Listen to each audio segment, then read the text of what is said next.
The longest-lived president in the history of the United States, Jimmy Carter, has just died at the age of 100. Speaking to some young people around me, nobody seems to know anything about him or the period in which he ruled. If you're one of them, let me fill you in. He was a member of the Democratic Party and was in power from 1977 to 81, sandwiched in between the Nixon-Ford administration and Ronald Reagan. And this general period was a terrible time of strife for America. The failure of the Vietnam War was still fresh in everyone's memory. There was also the 1973 oil crisis, where the price of crude quadrupled and stayed there. In 1964, inflation was at just 1%, but by 1980, it was over 14%, and unemployment rocketed to almost 10% by decade's end. And also during his presidency, Russia invaded Afghanistan. There was also the Iranian Revolution, which threw off the American-backed administration. And to top it off, because of a recent tweet by Trump,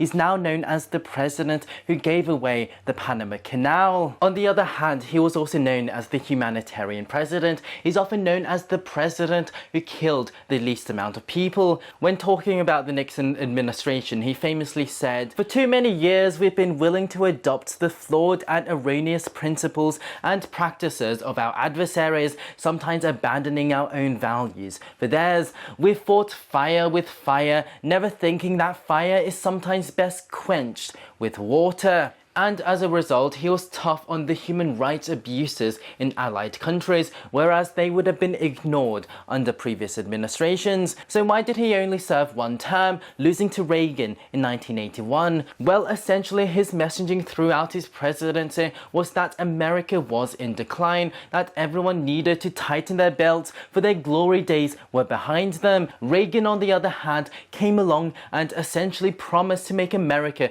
great again, bring an end to the recession and recreate the post-war economic boom. And guess whose rhetoric the American people preferred? Thanks for listening.